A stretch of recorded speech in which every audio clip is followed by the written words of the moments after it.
So we're going to start with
always thinking of you, darling.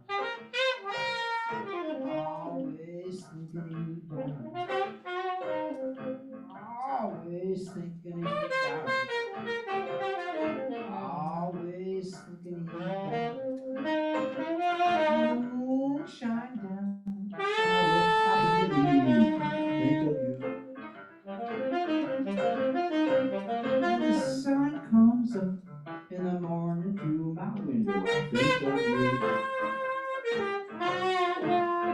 And the bluebird is singing and my telephone is ringing. I'm walking around. On anything new, I'm always thinking of you.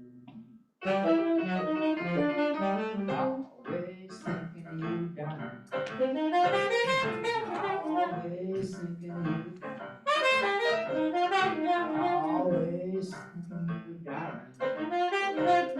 Always thinking of you, darling.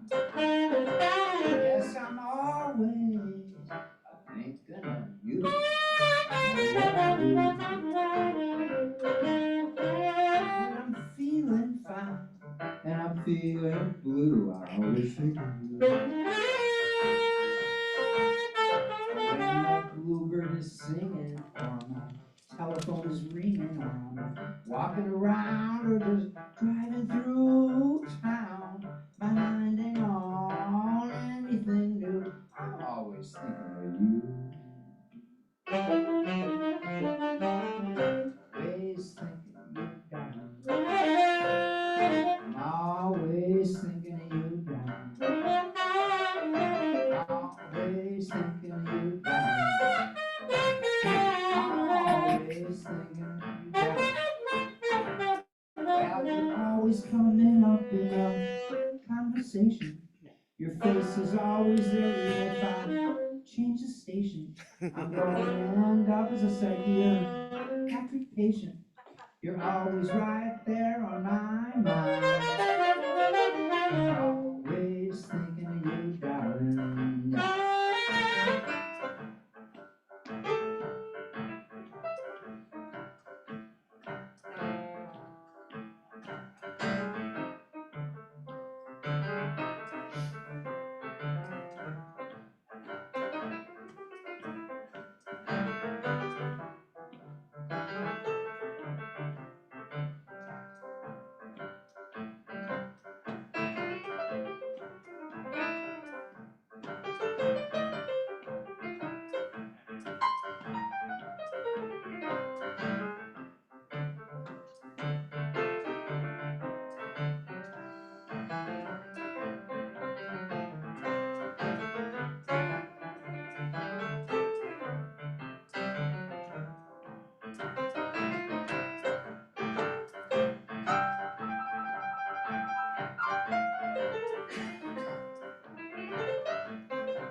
I'm going to end up as a psychiatrist. Patrick patient.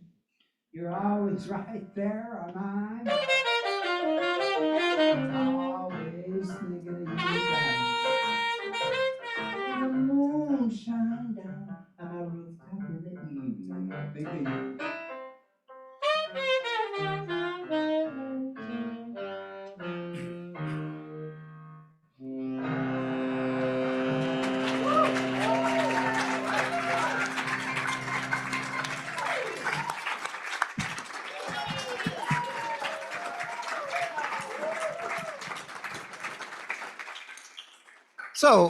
So that's a pretty good way to start things out. As Corky started to tell you, my name is Neil Tesser. I'm a journalist and a radio broadcaster. I've known Corky since, when was that? 70s, 80s? Long time. 74. Oh, well, okay. I'm older than I thought. On behalf of the Levy Senior Center Foundation, I'm happy to welcome you to today's Levy Lecture, an afternoon with jazz and blues masters Ernie Watts and Corky Siege. Now, Corky was born and raised and still lives in Chicago, but with an international reputation as a singer-songwriter, as a pianist, and as great and original blues harmonica players anywhere. He co-founded the Siegel Schwal Band in the 1960s. Some of you might remember that if you grew up around here. Okay, reunion tour. And then after performing with the late Seiji Ozawa and the Chicago Symphony, he created a fusion of blues and classical string quartet that he calls chamber blues, which I imagine a few of you have heard as well. And he is a member of the Blues Hall of Fame, which is, at this point, a given, I would think. Ernie Watts is a Grammy-winning saxophonist who has played with everyone. No, really. Do you have a record? He's played on it. He's played with Quincy Jones, with Kurt Elling, Charlie Hayden's Quartet West, not just jazz, Bonnie Raitt, Ernie Watts. Carole King, Bill Weathers, Marvin Gaye, the Rolling Stones. Ernie played on those records too. And if you possibly remember an old Frank Zappa album called The Grand Wazoo, the guy playing the mystery horn, well, that's this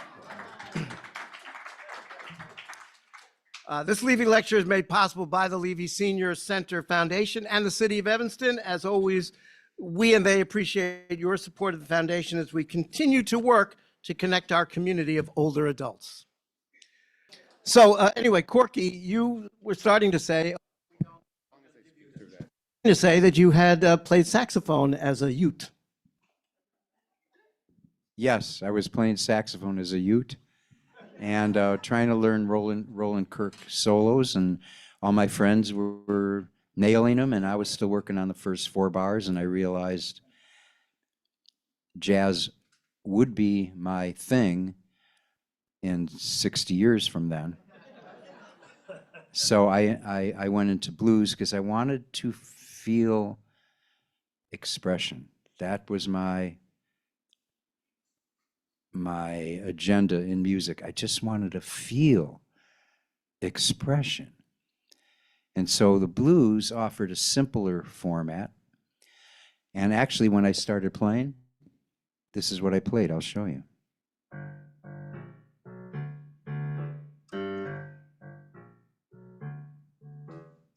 For a month, driving my parents nuts. But I wanted to find out what is in there. What's in that? And that's how I started. And that's how I continued. And I'm still doing that to this day. But of course, I've been doing this for 60 years, so I've learned a few more things then. Like, for instance, I learned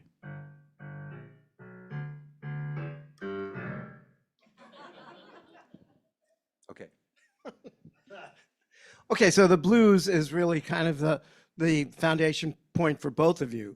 But as Ernie said, you push him to some different things. Corky, I'm assuming that he also pushes you into some different things that you would not have played on your own before that. absolutely. When he plays, I'm in a different world. I'm just trying to keep up. Here's some things he's doing, and then trying to interpret what he's doing in the blues version of it on the harmonica or the piano. But it's still the blues mode. Yeah, and you're playing more of the jazz mode, but I'm sort of mirroring those licks and trying to build together in the 2 different modes. Okay, so then the question is, you played together on this concert with El Subramaniam. What made you think that it was a good idea to work just the 2 of you as a duo rather than as a, with a larger band or anything? Are we all using the same microphone now? Okay. Let me come right over here, Mr. Watts.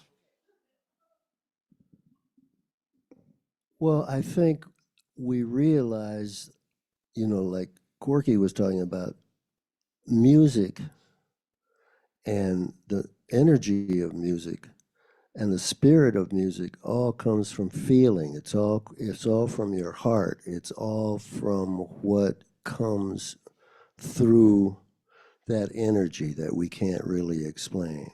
So we enjoy playing together as much as we enjoy playing with 10 people or 15 people. In fact, sometimes it's easy, sometimes it's easier for just the 2 of us to play together because then it's a direct connection, and then there's a direct flow because we look at each other, we watch each other, we see what's going to happen, and then we create that.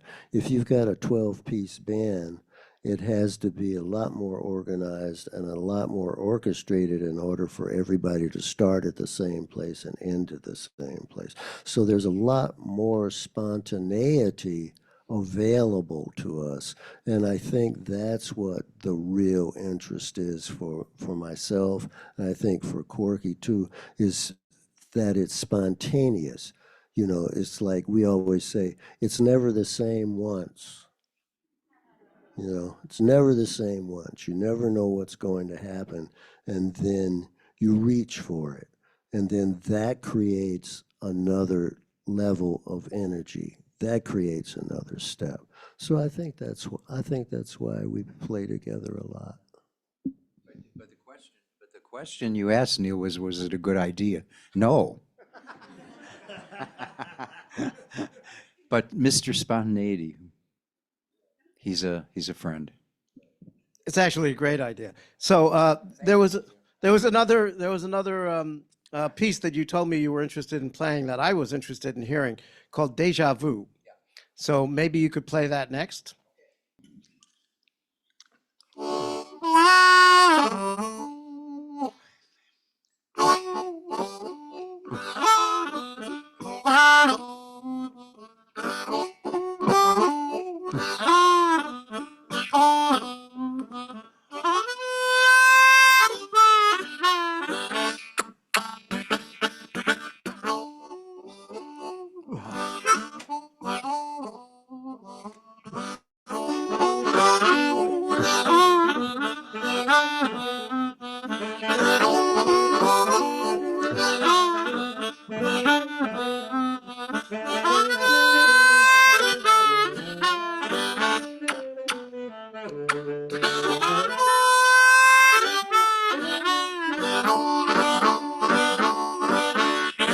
Say, I've seen that face before.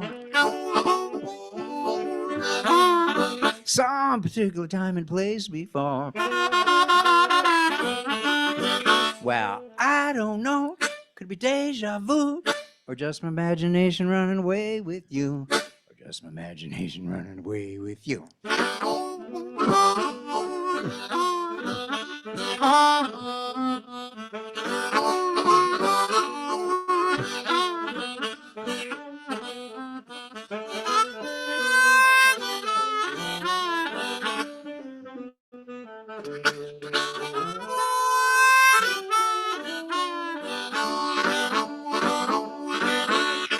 Say, I've seen those eyes before. Never been so hypnotized before. Well, is that you doing that voodoo? Or just my imagination running away with you? Or just my imagination running away with you?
I guess we never met before. Least we never met as yet before. Well, you're so cool, and I'm so free.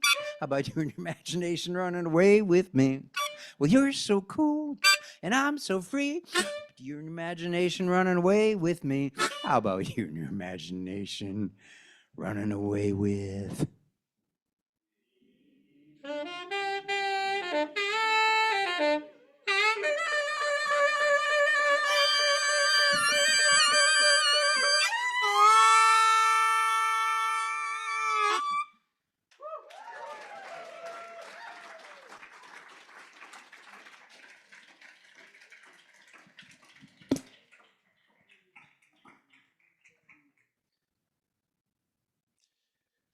Corky, you have a lot of harmonicas here.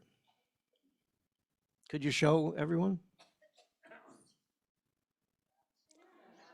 So, for those who don't know, I want to talk to each of you a little bit about the particular aspects of what you play. Why do you have so many harmonicas? I love that question. Well, when I went into the blues, I learned that there was a particular mode for playing the harmonica called a position. And it's the first one blues players use. It's called second position or cross harp. And I started.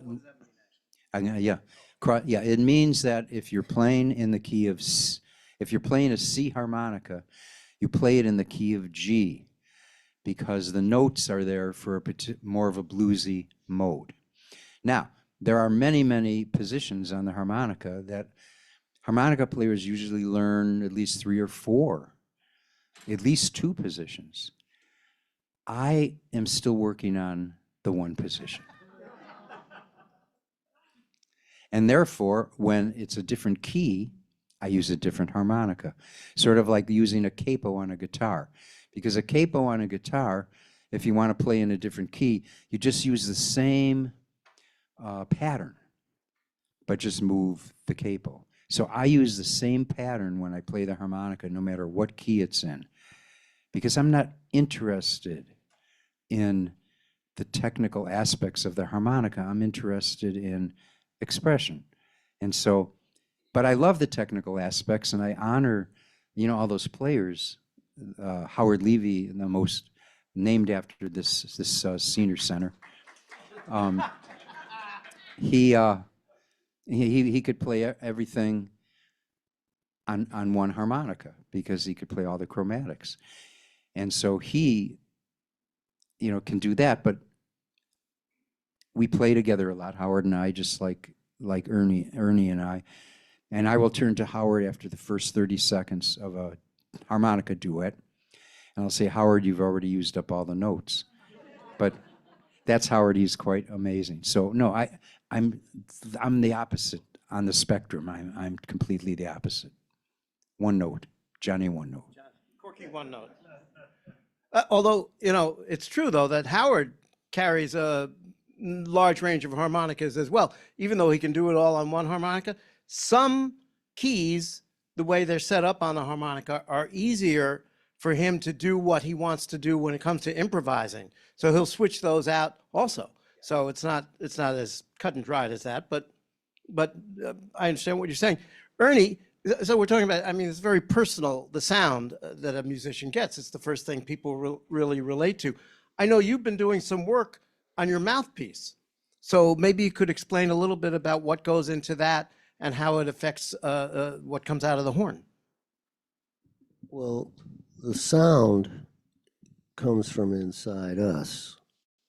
Sound comes from inside us through the mouthpiece, through the horn. So what we have to do as players is find an instrument sound that sings to us. You know, when you play, the instrument should feel like it's singing. And that comes from having the right velocity of air, the right reed, what you would say strength, and the right opening of the mouthpiece, so that when you play a lot of air, the horn accepts a lot of air and it makes music rather than a lot of distortion. So I've been experimenting. You know, most saxophone players experiment with mouthpieces their whole life. That's one of those. That's one of those kind of saxophone voodoo things that we do. We're always experimenting with mouthpieces. So I have a mouthpiece that I've played since 1960. This one I've been playing since 1969, and it's a special opening. It's very wide. And so for me, it works for the wind velocity that I want to play. And then it creates a different kind of sound, you know. In doing pop music, in doing a lot of blues music and rock music, a lot of times harmonically, the music is very simple. And a lot of times there's a lot of production. There's a lot of other sounds around it. So quite often as a horn player, you don't get to play a lot of notes. You don't get to experiment. You don't get to work on different harmonic extensions that you would do in jazz or other aspects of music. You're playing simple patterns. You're playing simple melodies. So the way you sound, the way you play a melody, 4 notes, is what creates your style. That's what a lot of people, you know, a lot of people recognize my sound because of the way that I play four notes, you know, and that comes from focusing on a sound quality that's quite vocal, quite like singing. So it's the horn is a voice.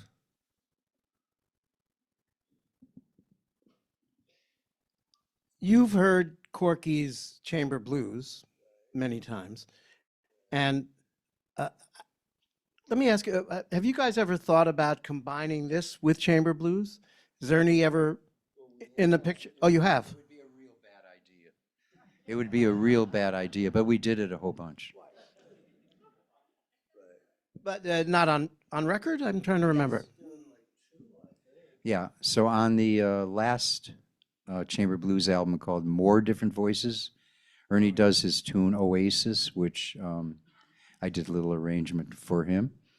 And then he joined us on the Different Voices Chamber Blues album and did a piece called Missing Persons that he played upon.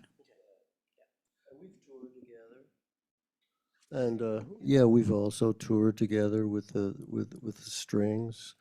In fact, that's where we were when COVID broke out. We were on a tour. Yeah.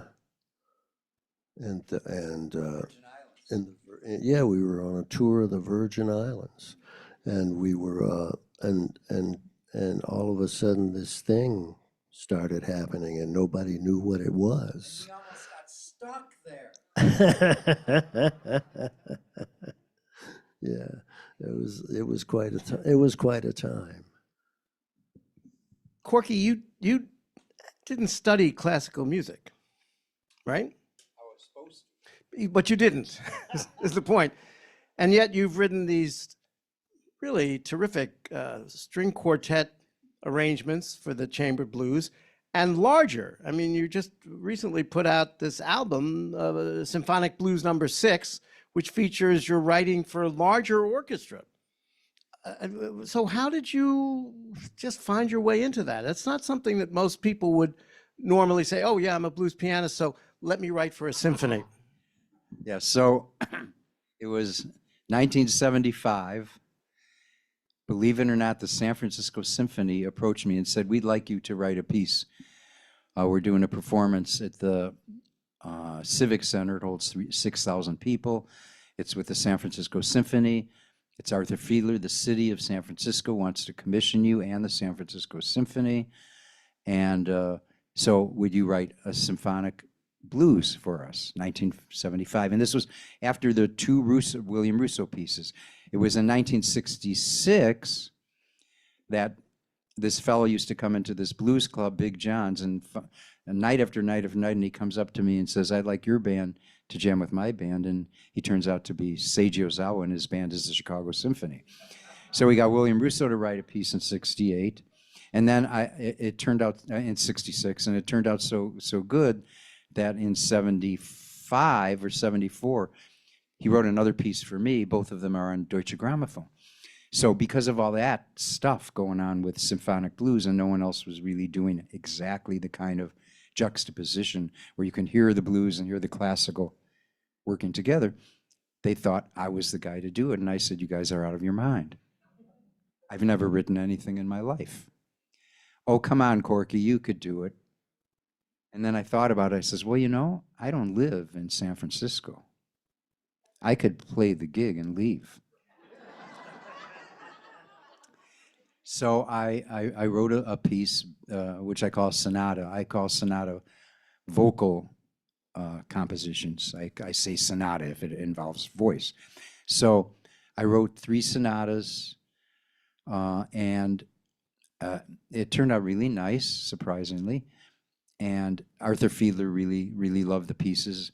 And without not knowing it, my agent David Koppel brought the tape to Steve Ovitsky at the Grant Park Symphony, and he sent a tape to the Kennedy Center and the National Symphony. They all wanted me to write more of that music, and so I went, oh, reluctantly, okay. And then what else? And then I got okay, so National Symphony, Grant Park Symphony, San Francisco Symphony, and then the Lancaster Orchestra in Philadelphia performed 3 pieces for blues. No, they performed street music, and they wanted me to come back. What? Street music. Thank you, Neil. Street music by William Russo, and they wanted me to come back, but they said the problem is we never play anything more than once. That's our legacy here at the Lancaster Symphony Orchestra, but we're going to do it this time. So they did street music again, and then they asked me to write something, and I wrote the piece. Now it's called Symphonic Blues No. 6, and that turned out really well, and we toured the world with it. And then they asked me to write again, and you have to understand, when they ask me, I always say no. And it took a number of years of them asking me over and over before I said, "This is too much work. I'm just a little blues guy." And so I wrote Symphonic Blues No. 7, but I really loved Symphonic Blues No. 6. So that's how all that came. Oh, but the question is how? How? The how is anybody who plays folk music or blues or jazz and sits around working out parts. Hey, let's try this bass part. No, I have an idea for a bass part. Let's try this. You get to hear the relationships of how the instruments work upon each other. And then if you don't never work with an oboe before, well, that's okay. You know what an oboe sounds like. And so I got a book on orchestration, which I didn't read, but I used when I had a question, I would look it up. So the main thing was finding the range of the instruments. And that's all I did. And I wrote it, and I thought, this is really good because I could write this stuff without having any idea whatsoever what I'm doing, which turned out to be a great advantage, and which is exactly why a lot of these, I've gotten many, many, many requests for writing more works. And they always say, well, no one is writing music like you. Yeah.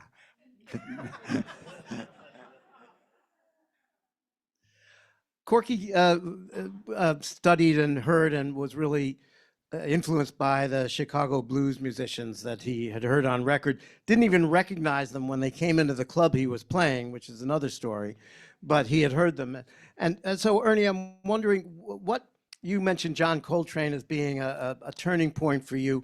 Were there some other musicians that you really gravitated toward, or who played an outsized role in you deciding to do what you do? Or was there even a sort of chance encounter like this one with Seiji Ozawa that turned you in another direction? I know you mentioned the Buddy Rich Band, and if we had a couple of more days, I would ask you to tell Buddy Rich stories, but we don't.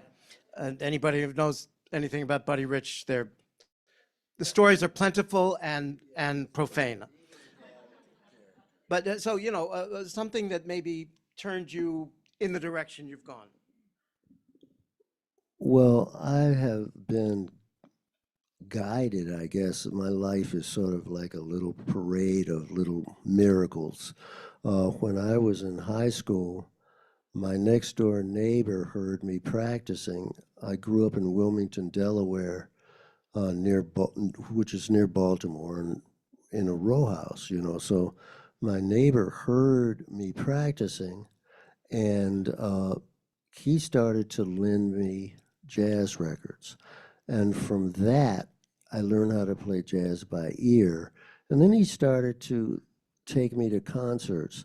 There was an amazing thing happening on the Jersey Shore and in New Jersey, Atlantic City, and all of these places when I was a kid in 1959, 1960, 1961. There were all of these amusement parks that had dance rooms, dance halls, big dance halls. And every Saturday, they'd have these dances. They'd have Woody Herman's band, they'd have Maynard Ferguson's band, they'd have Count Basie, they'd have Duke Ellington, they'd have Stan Kenton.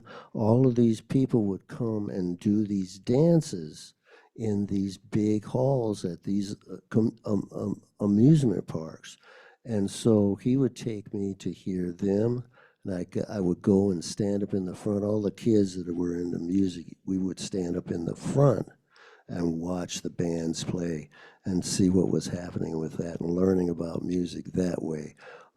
During this period of time, my neighbor invited me to the University of Delaware to see Cannonball Adderley's sextet.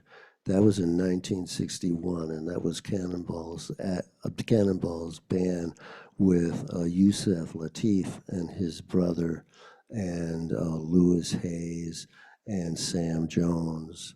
And it was like a really great band. I think maybe Joe Zawinul was in the band at that time too. And so I was a kid, I was a high school kid. I went to the University of Delaware, and there was Cannonball. And he was warming up. He was in the dressing room. I went and I said to him, "Man, I really love the way you play. Can I try your horn?" You know. And he says, "Sure. You know, I just found this reed though, so let me go and do this concert, and you come back after the show, and you can try my horn." So I met Cannon then. I played his horn. And we were friends for years. I eventually recorded with Cannon for Capitol Records in California. We did live recordings at the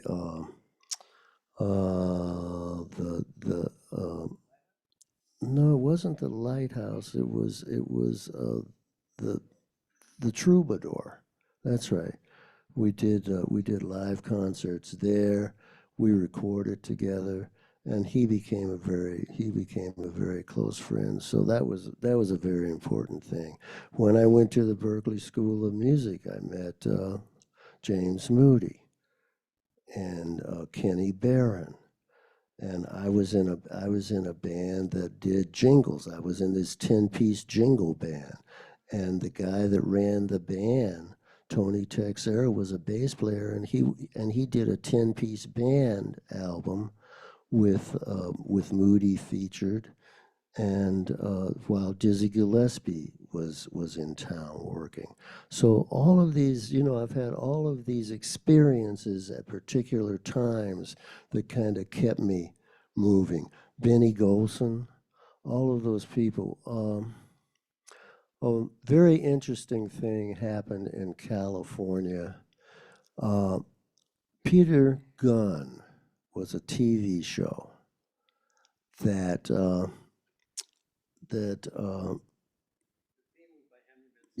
he wrote the show. It was Hank Mancini, and yeah, it was Hank Mancini. And what happened was it was so popular that there became this rash of detective shows with jazz scores. And all the guys from New York came. You know, Benny came. He did shows. J.J. Johnson wrote shows. One of my favorite people ever was Oliver Nelson, and he came to L.A. and he was a brilliant, brilliant man. And so all of these jazz-oriented TV shows were happening, and we all played on those. So a lot of experiences like that happened. You know, I felt like I was being guided. You know, it's a funny thing when you really want to do something, and you really try, and you really believe in yourself. There's all of these things that evolve. There's all of these other things that are sort of drawn to you. These older guys realize that, you know, oh, he's a wise-ass kid, but there's something going on with him.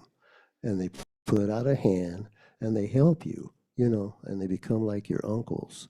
So it was quite a background, you know. And then I did The Tonight Show for 20 years with Doc Severinsen's band. And that was like going to school every day. You know, all of those musicians were so great, you know. So I was always being kind of coddled, you know. I love hearing those stories about little known aspects of people's backgrounds. Corky, I know that you have a story about the musical Hair that I think people would want to hear. So it was 1965. I had just met Jim Schwall. We had learned some songs. We wanted to play them somewhere else besides our respective apartments. So we went out, ended up in Hyde Park, went to this coffee house. There were two people sitting way in the back of the coffee house. And we said to the barrister, or whatever it's called, go ahead and can we play a couple tunes?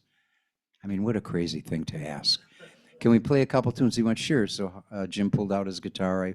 I pulled out a harmonica that I was just learning to play. And we played like 3 songs. And these 2 guys come up. They said, you know, we're working on a play. And it's about capital punishment. We'd like you guys to write the music for it if you're willing to. Okay. So we started riding around the city of Chicago with these guys.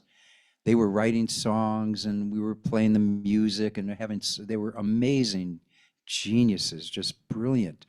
And we were writing this. They ended up renting the Harper Theater in Hyde Park. And then they get called to go to New York on a special thing, and they had to drop the project. So I don't know if it was like 1 year or 2 years later. I don't really know the exact dates, but Jim Schwall and I had now had the Siegel Schwall Band, and we were playing a place called Steve Paul's Scene, where Tiny Tim was opening for us every night. And people would be dancing on their tables. It was a wild place. These 2 guys walk in, our friends from Chicago. One guy wearing a big natural, the other guy with long blonde hair all the way down his back. And they said, Corky, we still want you to write the music for this, but we've changed the plot a little bit. It's about the San Francisco hippies, and we're calling it Hair. And of course, thank God we didn't write the music. Dum, da-dum, da-dum. It is the dawning of the age of Aquarius. No, you know. But anyway, they came to my home in Chicago before it went off Broadway and played all the songs for me on my piano. And and that was just so great. Oh, I'm sorry. Rado and Ragney, James Rado and Jim Ragney. Yeah. So you got to hear Hair before anyone else. And you still have some. Why don't we, can I ask you to play another piece? The Christmas song. Not that one. Let's see if this works. Now, you may not be able to hear the piano. That's my thinking. So I got it. Whoops. Come on.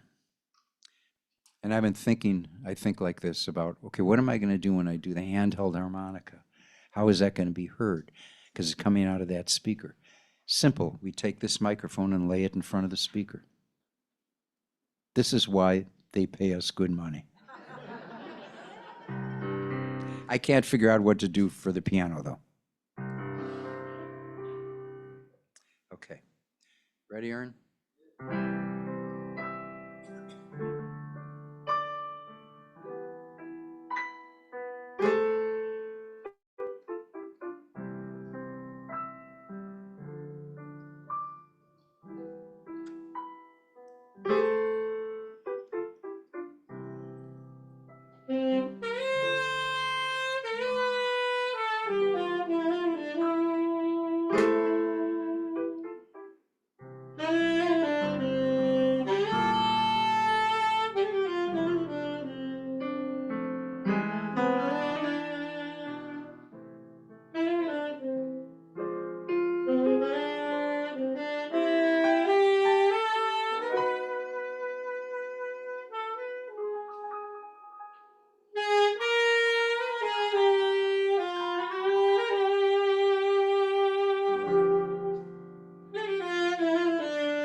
Chestnuts roasting on an open fire. Jack Frost nipping at your nose.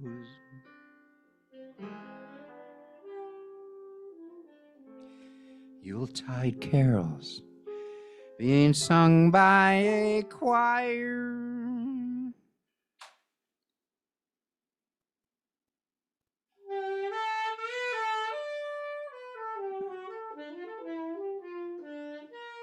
What's the words? What? And folks dressed up like Eskimos. Everybody knows a toiki, some mistletoe, help to make the season bright.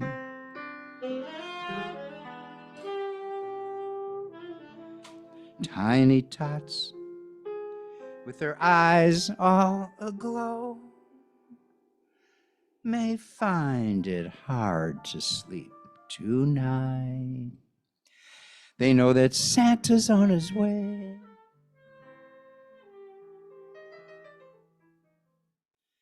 He's loading lots of Macs and Androids in his sleigh.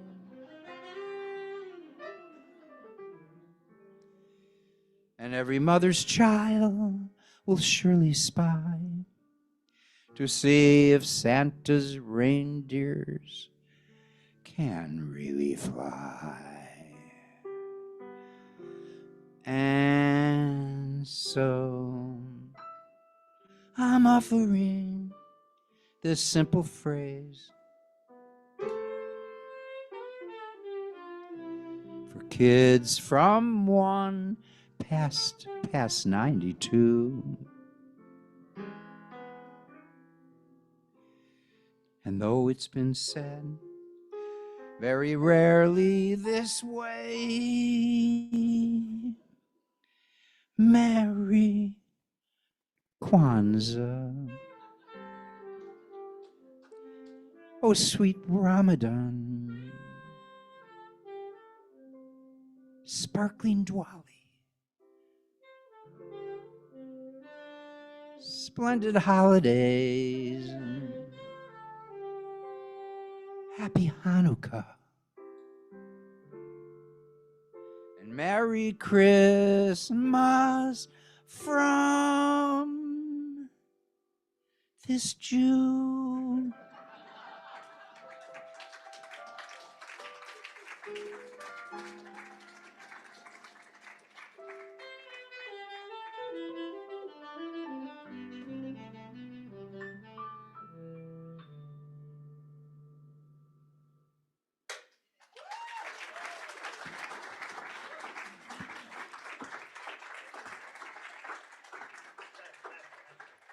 I think that Mel Torme, the little Jewish kid who was born in Chicago and wrote that, would be very pleased. Be very pleased indeed. I did write that with Mel Torme. I mean, I worked on this arrangement with Mel Torme. Wait, are you serious now? Yeah, Oh, this is but Mel didn't know that I was doing it. You always have to follow up the statements with a question, just to be sure, with Corky. I know that we talked about maybe taking some questions from the audience. I'm keeping an eye on the clock. I know that we wanted to play two more pieces, one of which is involves the Indian flute that I understand Ernie just found on his way here, and we want to hear that story. Yeah, so we want to hear that as well. And you guys wanted to play Queen Ida, I think, before you left? No? Okay, all right. So I'm just trying to put it all together. So are there questions from the audience that people want to ask? Oh, okay. You do. Okay. A musician friend asked me to ask you, when you're confronted with new piece of written music, what is the thought process, emotional process you'd go through? Yeah. Oh, right. Sorry. Well, the basic structure of my writing process is trial and error. But the other part of the process is that I don't judge the choices. I just go, this feels good. And then I follow. And then I write another measure. And if it doesn't feel good, I don't think about it. I just let it go. And I keep waiting till something feels good. And when it feels good, I write it down. And then after a year of that, a symphony piece comes up. But it's all decisions on how does it feel? How does it feel? How does it feel? And it took me a little bit of an effort to find out how not to write and projecting what other people might think about it. That's tricky. So I could tell a quick story about this that would be valuable. I was when I wrote the piece for the Grant Park Symphony, I wrote this trumpet part that was really stupid, and I erased it. And then I went, no, and I wrote it again. We were doing the rehearsal at the Grant Park Symphony, and the trumpet player is looking over and giving me really looks, and I'm thinking, oh no. And then he comes over at some point, and I see him coming over. Oh no, I'm finished. And he comes over and he said, I'd like to know why you wrote that part. Join me for lunch, and I'd like to ask you about it. So we went to lunch, and he said, why in the world did you come up with a part like that? I really loved playing it. So that was it for me. When that happened, case closed. As Ernie would say, just do it from the heart. Right, okay. Do you want to tell the story about the flute? I mean, do you want to play the flute piece? Hold on. I keep forgetting.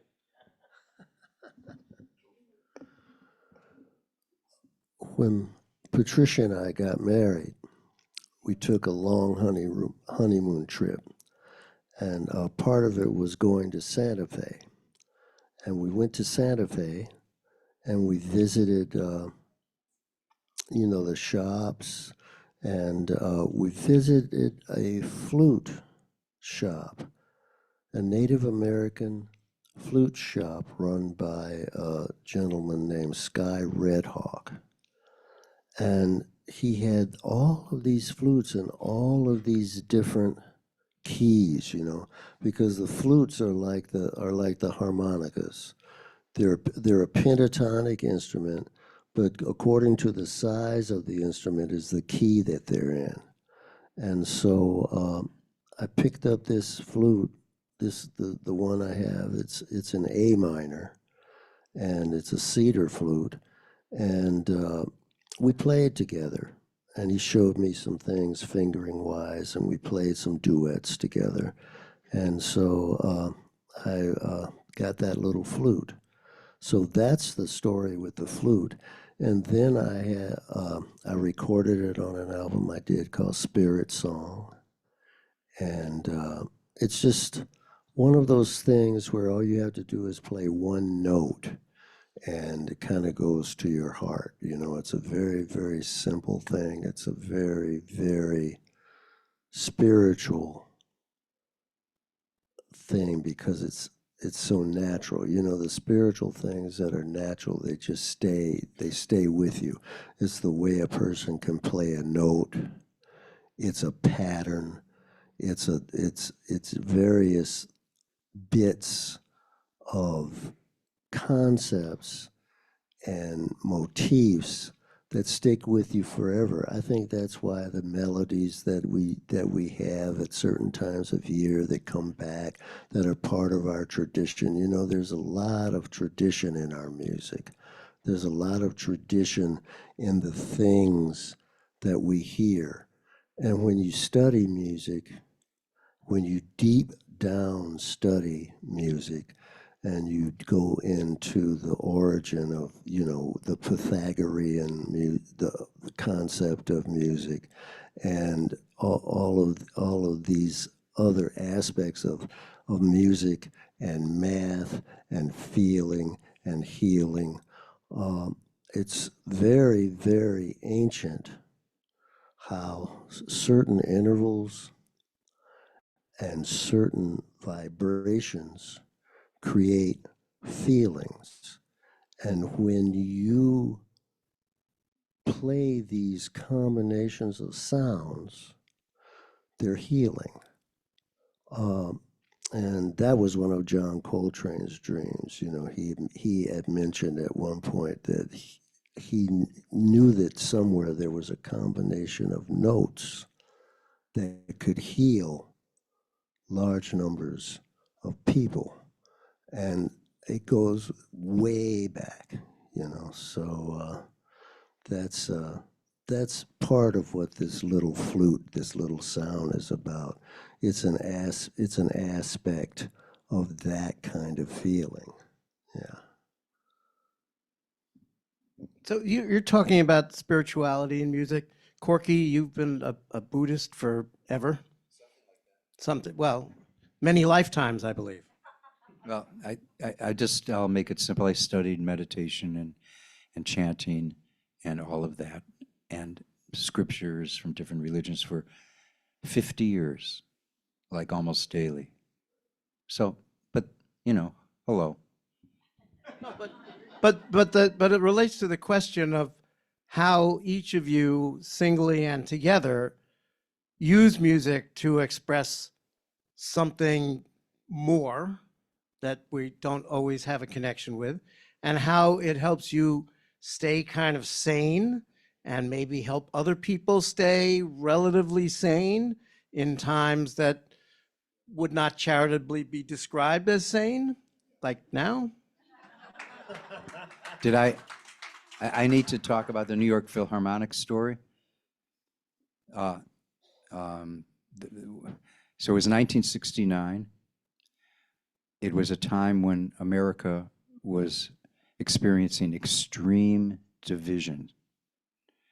There was the hippies and the establishment, and I showed up in 1969 with a band to play at Lincoln Center with the New York Philharmonic, and with Seiji conducting, Seiji Ozawa. 1969, the generation gap was wider than the Grand Canyon.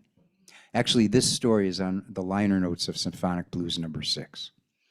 So we get on stage to perform, and the audience starts booing and hissing with more vitriol than I have ever experienced anywhere in the world. And my understanding was, in retrospect, they didn't like a hippie blues band performing with their New York Philharmonic in their Lincoln Center. And they were screaming. And in the screams, Seiji turns to me, "What should we do? What should we do?" And he knew what we should do. But he was asking me because I was a young 24-year-old, and he was probably only 28. But I said, let's play the piece. So we played the William Russo's 3 Pieces for Blues Band and Symphony Orchestra. Immediate standing ovation after the piece, thunderous. And the president of the Symphony Association came up to me and said, that was the longest standing ovation they had ever seen. And the only thing they could reminisce that was similar was Enrico Caruso's last performance. The next morning in the New York Times, Schoenberg, who was the feared music critic, wrote headlines, "They love Corky Siegel in Lincoln Center." The last line of the review, thank you. I'm 81 and these words don't always come to me. The last line in the review was, the audience, it's a cheers rang through Philharmonic Hall. The audience did not merely like it, the audience loved it. So I'm a 24-year-old kid. All of a sudden, at this moment, I realize this is why I play music. It unifies. It brings people together. It uplifts. It heals. It's magic. So Ernie and I are very fortunate that we get to play music because we know it's good. You know, we're here to make something beautiful and share it because that's how the Holy Spirit brings love to the earth. The energy of music and the energy of light comes through us to you, and it creates a peaceful atmosphere. It creates a peaceful vibration, and that's something that we all need always, but especially now. You know, it's a touch of what's real. We are all a part of the same energy. We all come from the same place, and we all go back to the same place. Whatever club we're in, whatever group we're a part of, whatever philosophy we're supposed to have, whatever religion we're supposed to have, all great religions and all great philosophies say basically the same thing, which is something that Corky and I talk about all the time. It all boils down to just be nice. Just be nice. Yeah. You know, play nice with the other kids, you know, and if they're not nice back to you, then they have to work out their problems, you know. And so the way that we can help is by creating beauty and carrying that on. So that's what music is about. That's why we're all here, you know.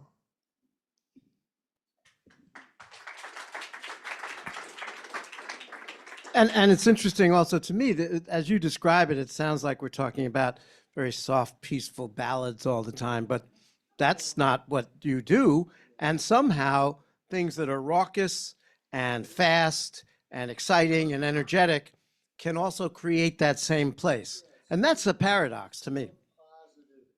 Positive energy. Yeah, it's positive energy manifesting, you know, and it all is a part of that universal flow. You know, everything is a circle. Everything is a wheel. And the tide comes in, the tide goes out, the moon comes up, goes down. All of these things happen, and it's cyclical, and it goes on, you know, and it all comes from this energy that we believe, you know, we believe of that energy as being good. We believe in that energy as being benevolent, you know, and the more you believe that, the more it works, right? There's all kinds of sayings, there's all kinds of old adages and things, but basically it is done unto you as you believe. And what you believe and what you perceive is what you achieve. And so it's very basic. It's not rocket science. It's just be nice, behave yourself. And I get to work with this guy and travel with him. One more, you want to go out on a tune? I could try. Okay, all right. I think we have time for one more performance, and I think that's the way we should close out the thing tonight, so.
Once again, Corky Siege, Ernie Watts. Thank you so much for being here.